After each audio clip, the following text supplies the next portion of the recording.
Hello, everyone. Welcome to today's session.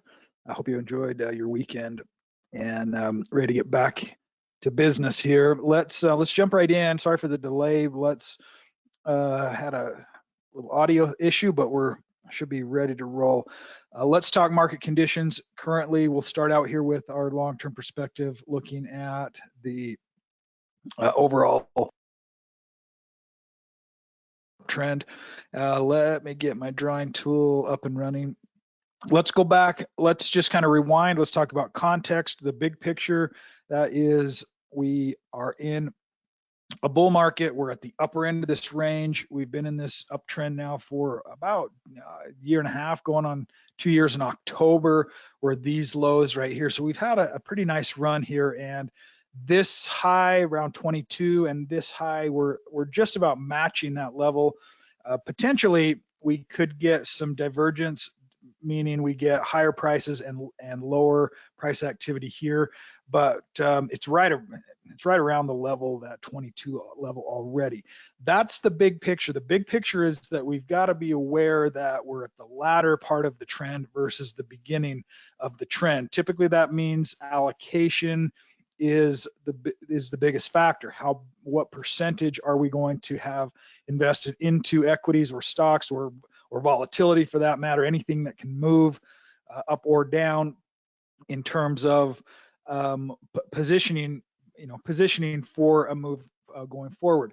That doesn't mean that it can't go higher. It just means that it never goes straight up. And so we've got to get comfortable with the point that where we're at in this trend, and the fact that where it's at right now is unsustainable. So, and we also know that the bond yield curve is going to come back to play again at some point. This has to be corrected. Those two things are kind of the big giant boogeymen in the room, and that is that market is way extended to the upside, and the bond yield curve, meaning the short end of the yield curve, is too high. And we're continuing to see inflation numbers come in too high. And so the Fed is now saying, we're going longer. We even saw today, we're continuing to see bonds, TLT is having a nasty move today, 1.38 to the downside. We talked about that support area needing to hold up right here as it's making an attempt to begin a new trend, but it's already just in this really ugly downtrend. So it's got bonds have a lot of work to do. Remember that if bonds go higher, interest rates go lower. So if bonds are going lower, which the ETF TLT is a representation of pretty much that longer term bond market.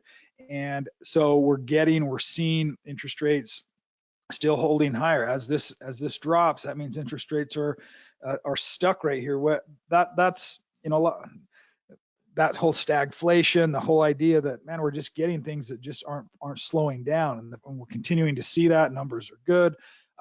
Just a lot of things happening. That's going to change, and when it starts to change, it typically happens a little bit more abruptly once everybody realizes, oh, good Lord, this thing is not going anywhere, and maybe we should bail. Or there's a million different reasons why people are invested and why stocks are going higher and why the economy is doing this or doing that. So that's part of the reason why we're looking at this real big picture. Big picture is, where are we at in this trend? Mostly just to help us in allocation. We don't want to say this market is going to go straight up from here on out forevermore, right? We do know that the overall bias of stocks is to go higher, but we also know that they overshoot. They overshoot the trends.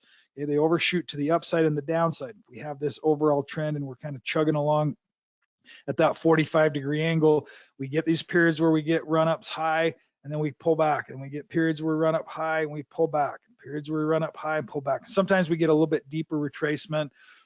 This is the 20-year chart. So we've really, the last 20 years, we've seen COVID, and really we've seen the fallout from COVID. We really haven't seen a whole lot since, back in 2007, the dot-com bubble. We've had a pretty smooth ride for the most part up, and that's stocks are designed to do that. Companies are designed to grow, and they're designed to go higher, and that perpetual growth is what what is really the overall strategy moving higher. We want to buy companies going higher. We want to buy good quality stocks going higher. We want to buy momentum stocks going higher. We want to, at some point though, when the market shift and pull back, that strategy is going to be a little bit more difficult.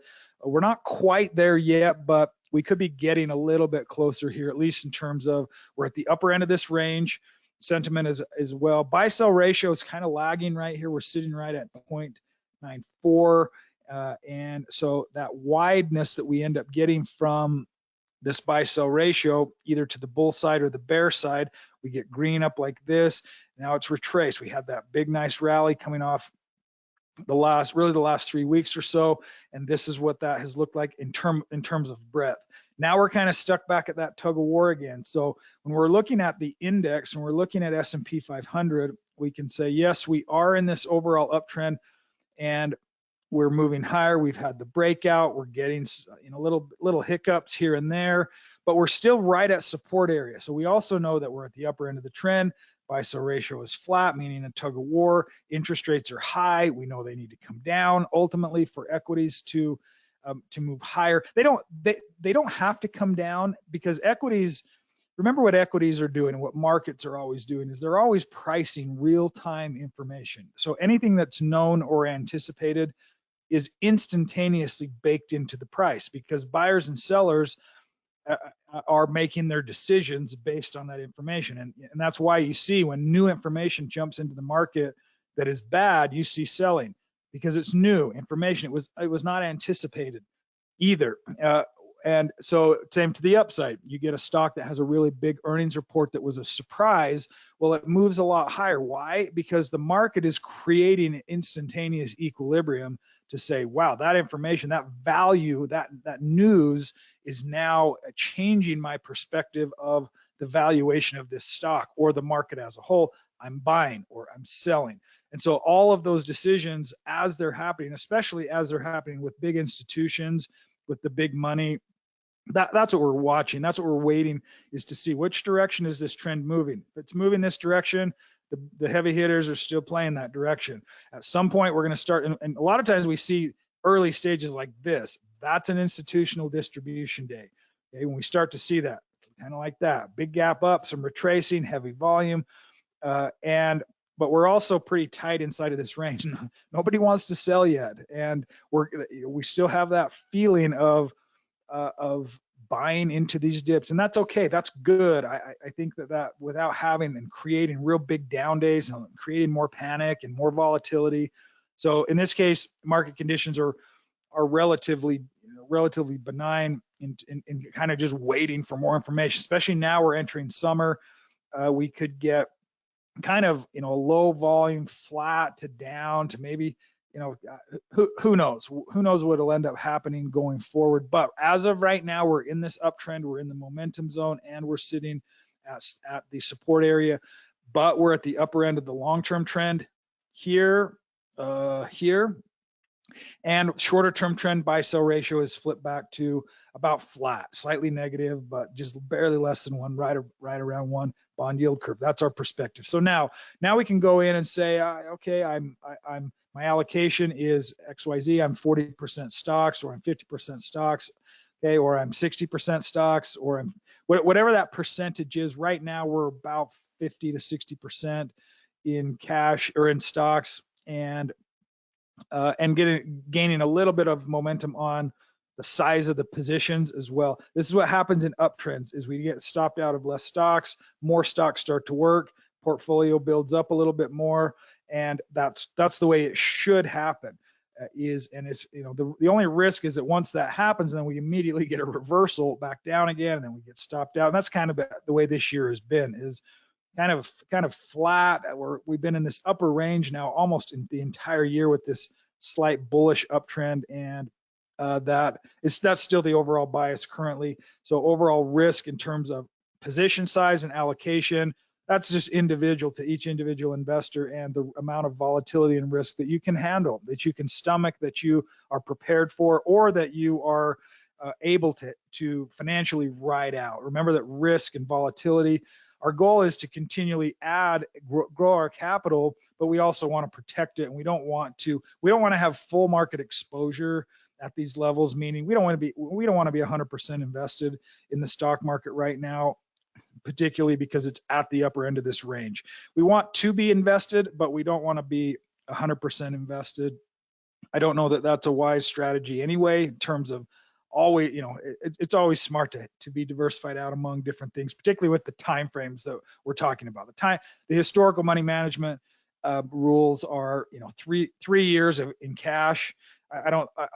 My guess is 99% of Americans are not even close to this, but it's 3 years in cash, and that's money markets, that's savings accounts, that's checking accounts, that's short-term certificates of deposit, that's even treasuries or treasury ETFs.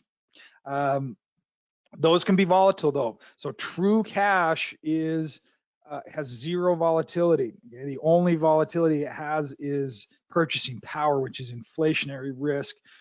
That's and those are easy. Those are money markets, bank, like I said, and we're so used to them paying next to nothing that we just try and avoid it. And now that's the opposite. The Fed's trying to design it so that we're out of equities and back into cash. They want money chasing. They don't want money chasing anything. They want money sitting. And so they're incentivizing us to sit. They're incentivizing us to do nothing but hold short-term cash. And at some point, when the market starts to reverse and that cash becomes even more valuable, that creates a snowball, right? It creates the selling, creates more selling, and we just haven't had that initial spark yet to spook enough people to sell. And there may not be reason to. Like I said, there may not be reason yet, other than we know what the Fed's trying to do. They're trying to break this or at least break inflation. They're not trying to break the stock market. They're trying to break inflation, and inflation is created by excess money supply that is moving around and looking for assets, looking for places to park that it could appreciate, that it could grow.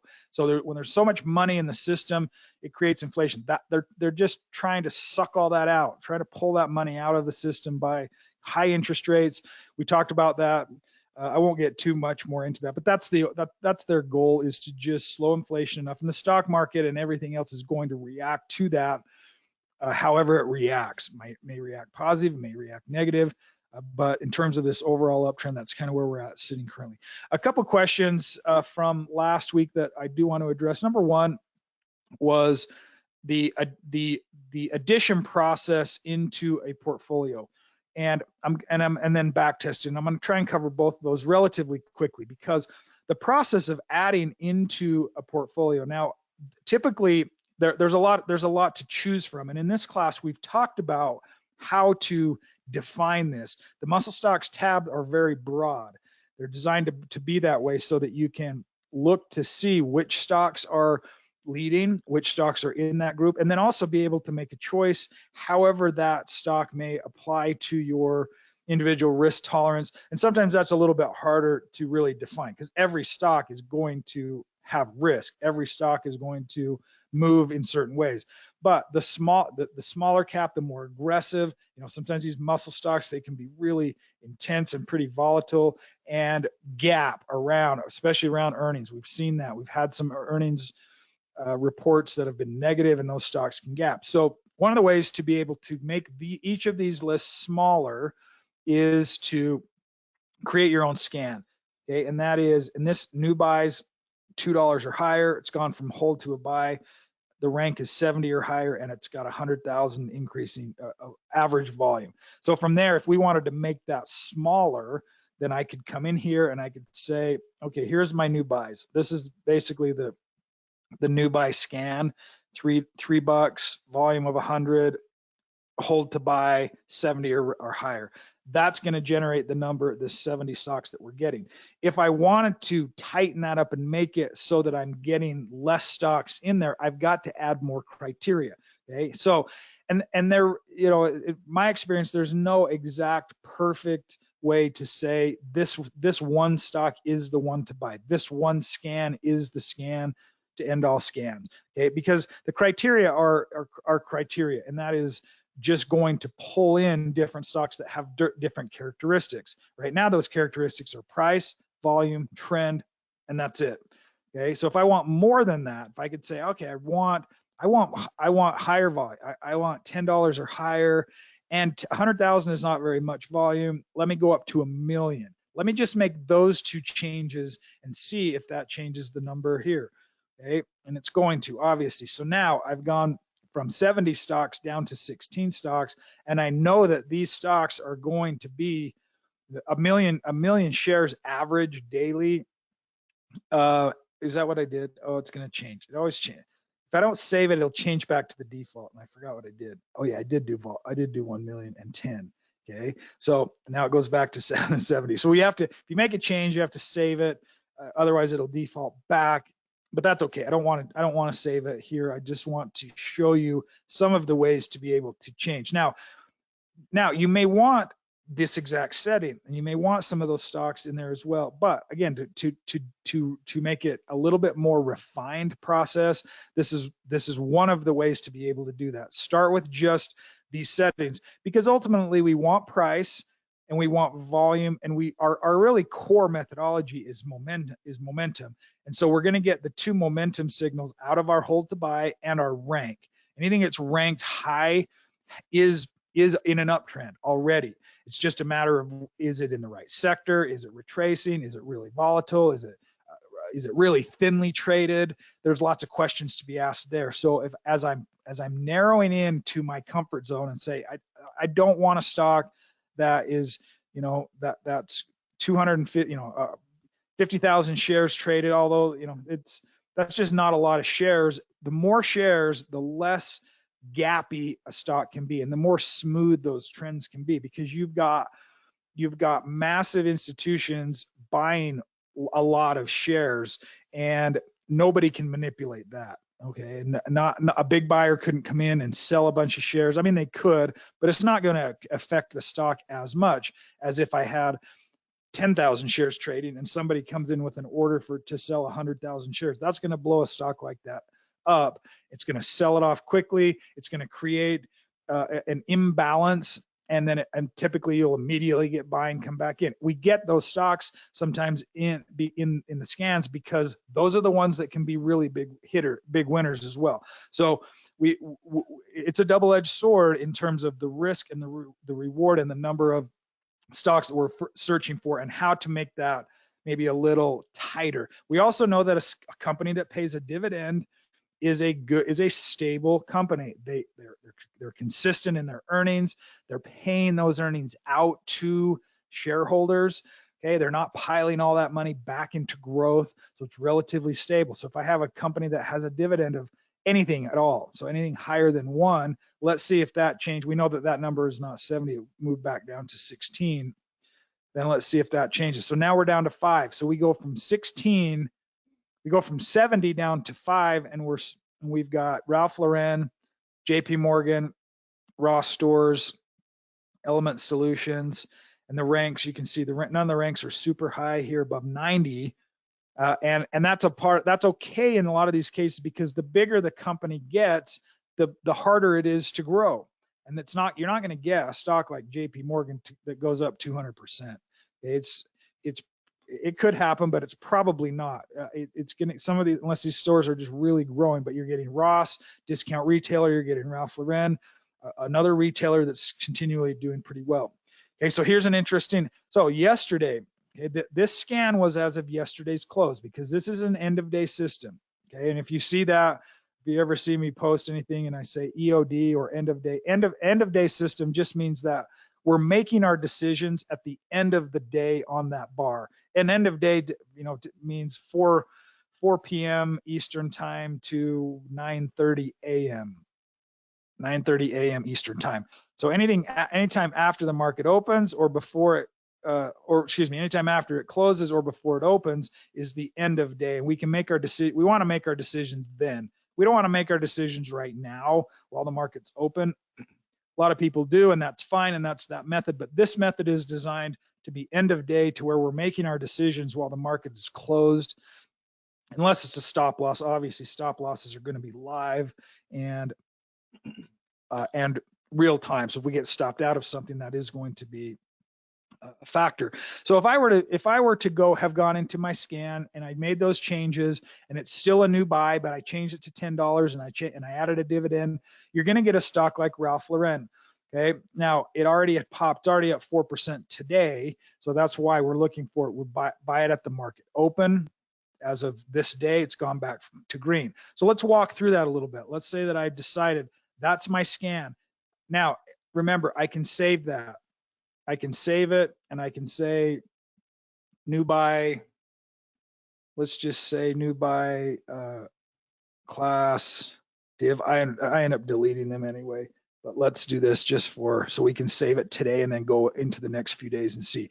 And also, if you ever, if you need to jot these down, just go back out to that recording again, and then you can just pause it when I hit this screen, and then you can set those scan criteria. And I'm not saying these are the best either. Like, you can change those around a little bit. Really, it's about creating a group, a subset. And we know that this subset inside of this group from hold to buy, that's really the core TradersPro. Is it's set on a momentum schedule, and it's set, or I should say, each of the buy and sell signals are entering a momentum area. They're entering a momentum pattern. Let's go back to Ralph Lauren. Okay, yeah, it moved on me now. Let's go back. Let me refresh this. Now that I've got it saved, it should show up. Okay, let's go here and here. 5, there's our 5. So Ralph Lauren. Let's go out to the 1 year and we'll look at this. Really nice uptrend. It sold off, it retraced, but it's finding some support, and you can see all that yellow. Let me go out to 2 years. Okay, I'm actually going to do another training on this one. I won't do it today, but one of the things that I want you to be aware of when you're looking at chart patterns, particularly on a little bit longer time frame, is stocks trend in. What we're focusing on are those trending moves for the most part. We want the green, okay? But notice the yellow on these. Yellow, yellow, yellow, yellow, yellow, yellow. Okay, they're relatively range bound, because that's the point. Stocks will typically trend down, trend up, trend down. And that yellow is a pause of the trend. It's either reversing trend, like it did right here, from a downtrend back to an uptrend, or it's entering into a downtrend, or it's continuing that downtrend. This one didn't continue a whole lot, but it never did bump back up until right here. You get selling, but then you get back here. So the bulk of what we're focusing on is not the yellow, okay? It's the red or the green. And in our case, we're not focusing on red. We're just focusing on the green. Okay, and so because that's where the trends are. The trend is here. This is why it's trending. This is why it's momentum. So anytime you see a stock that's in this bullish trend zone, or really all the way up to extreme, the extremes don't show as yellow. They just show to say, yeah, this is a sharp momentum move early, and it's relatively early into this trend, because we just barely went from yellow back to green. So there still may be opportunity. But if I was looking at it pre-market, for sure I would have taken that if that was in my scan. So in the morning, what I'm going to do is I'm going to go in and I'm going to say, am I buying stocks today? Yes or no? Yes, I am. Well, why? Okay, well, we're in an uptrend. My trading plan says I'm still going to continue to buy in uptrends. Buy sell ratio in this case, if I'm still buying, I'm buying. If I'm going with buy sell ratio of less than 1, I wouldn't have bought today. Okay, if that's a part of the trading plan, is buy sell ratio has to be greater than 1. Sometimes you get some volatility inside of that range, but that can be included into your plan as well. Let's just, going back and saying, okay, yes, I'm going to add into that. Now, which stocks am I focusing on? Well, I've decided that I'm going to be focused on this process. Now, all of these scans, remember that every single one of these scans have the same buy criteria as far as the buy signal inside of TradersPro, but they have different criteria in terms of fundamentals, in terms of the market cap, in terms of the volume. So when we're scanning for stocks, we're mostly looking for all of these other criteria that may add into the quality of that current trend. If Ralph Lauren's moving higher and it's a $10 billion market cap and its average volume is 1.3 million shares, that's probably going to trend relatively nicely. If it doesn't, you're going to get, in this case, you're getting, notice right here, 1, 2 whipsaws. Okay, a whipsaw in momentum, and you get a lot of whipsaw back here, okay, and a little bit back here. You never got a sell signal. The whipsaw is when it looks like it's going to start a new trend, but then it doesn't. Okay, you go from trending back to non-trending, and it gets stuck in a range bound. Okay, and that happens. Okay, so that's the downside of momentum trading, is when it's range bound, you're going to get some false signals. But if we were to back test this stock, now let's jump into the back test. This is 2 years back test. It's still updating here and say, okay, for this stock, the average gain 14%, 5 winners, 5 losers, half and half. The average winners 13%, the average losers 8%. So you end up with a net gain of 14%, but decent drawdown, 27%, nothing fantastic. Okay, but you get, these are whipsaws. You're getting some whipsaw price activity here. Now, the back test is only going to include the buy sell signals. Okay, so let me go back to this. So it's taking the signal from here. So it's going to enter in on this buy signal, the open the day after the buy signal, and it's going to give you the sell the day after the sell signal. So in terms of the back test data, it's taking this day and it's taking this day, just like it would back here on the 1 year time frame, just like it would have taken the buy signal here and then the sell signal here. So this would have been buy, this would have been sell. That would have been a loss right there. But we're then saying now, okay, well, there's another buy signal. Let's jump in it. Then you get the big run up. Okay, so there's times here where we have to ride out a couple of stop outs or a couple of losses, and we try, we want to keep them relatively small. And if it's transitioning from green back to red, it will have had to transition most of the time through yellow. Sometimes it doesn't. It's a gap lower, or if it's an aggressive move lower, and we always want to have a stop loss. Even if we're just following the signals, we always want to have a stop loss no matter what, because that sometimes stocks just fall off the table for whatever reason. They just and that can happen on any stock at any time.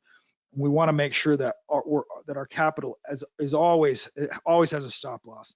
Okay, no matter what, unless, I shouldn't say no matter what, unless you're not using the no stop loss method. What you can use is to buy a stock with no stop loss, but your position size is going to be smaller, right? If I were to buy this stock today and I had a $100,000 account and I decided I don't want a stop loss on this, I'm just going to buy it and I'm going to hold it until I get a sell signal. Okay, well, if that's the case, I wouldn't want to go a full 2% here.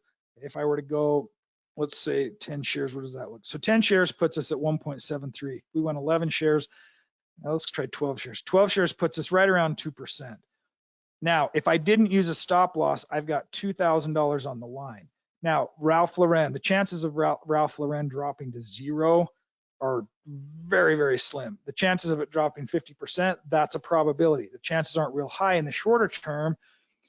So my point is, do I want the stop loss or not? I don't have to always use stop loss, but if I'm not going to use a stop loss, I don't want as big of a position size. You've got to decide what that is for you. If you're comfortable doing that and saying, I don't want that many shares, I'm going to cut that in half. I'm only going to do 1% at risk instead of 2%, because I'm not going to use a stop loss. If I am going to use a stop loss, I'm going to stick to the 2%. And I'm going to set a stop loss probably below the low point right here, right around that one. Let's call it 164. 164 puts me at 0.19. Okay, so let me circle this out. Dollar amount at risk, $194 at risk. That means I'm buying, if I were to buy 12 shares of this stock, and this is as of right now, it's going to look different if it were as of this morning at 171. It's going to be a little tighter stop even. Okay, and then from there, now I've got the parameters set up. I'm buying into this stock at the open, at the morning, and I'm going to, in this case, risk $194 on this trade. in anticipation of more upside. Okay, that's our anticipation based on the momentum strategy. Is we want it to continue to go higher, and at some point then we will sell. We're not going to say we're going to buy it here and sell it here. Okay, that can be added into your trading plan though. If you want to sell something shorter, then set up a method to say, okay, this stock is now up 10%, I'm selling, or up 20%, or whatever that is, I'm going to sell a certain percentage as we're moving into that upside. That can be crafted into the plan as far as selling. Let me jump over, going a little bit long here. So the back test, I'll cover back test a little bit more on Thursday. But one of the ways to use back test is if I were to pull up the new buy list. Actually, let's go to this list and see here, this list. I can go to this back test all, and I can say of this list, which one of those stocks back tested the best. Now, back testing just means how did this stock perform? How has this stock performed inside the TradersPro system? And it shows the characteristics of the stock and the trending of that inside the system. So I would say, well, DD is a new buy signal, but for whatever reason, in this last 6 months, it didn't have a very good back test. Well, here's the answer. Okay? It had a buy signal here, and then it gapped lower, all the way lower. So that one there, say, it's not still trending, but it's volatile. The gap hurt the back test on that.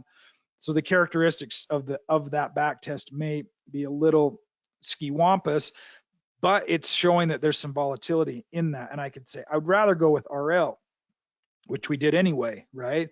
And so I can use the back test all feature to say, I'm going to go with this stock because it has a little smoother trending profile. And ultimately, that's what it ends up finding, is a smoother trending profile without a lot of volatility, ups and downs, and additional whipsaws. And I can do that to this entire group. Sometimes it takes a little bit of time if it's a little bit larger group, and if you go out. But if I were to go 6 months and say, all right, let's look at this entire group of stocks over the last 6 months, which one is going to have the best back test on there? So I could say, let's start out with MOR. It looks like that's an odd pattern, maybe a buyout. I'm going to skip through that. Spotify, I know this one. So Spotify, the music streaming server, it's in the top list here, but you'll notice it's a 95 rank. So if I were to pull up that top stock, I could say, all right, Spotify's got a little bit cleaner back test.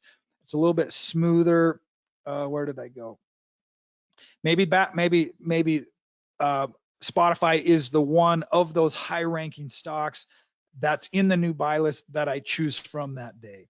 Okay, and again, that's just looking for those characteristics of how they performed within the back test over that time frame for that group of stocks. It just allows you to refine. It's one more filter. We're actually working on a bunch of cool stuff that's going to automate a lot of these things, and it's going to be some fun stuff. But it's down the pipe a little bit further, and adding in some machine learning and some AI features, and to automate some of the back testing, some different things there as well. So some fun stuff coming, but I want this to still be as simple as possible. We have a lot of customers that just really love the simplicity of the layout. We've had this layout now for 10 years, I think, and because it gets comfortable. I get comfortable with it. I like to use it this way because I know what I'm looking for, and I know the layout. But that's one of the other ways to be able to utilize the backtest. I'm going to end on that note, and I appreciate everyone's time and effort. We'll see you on Thursday. Have a great day today.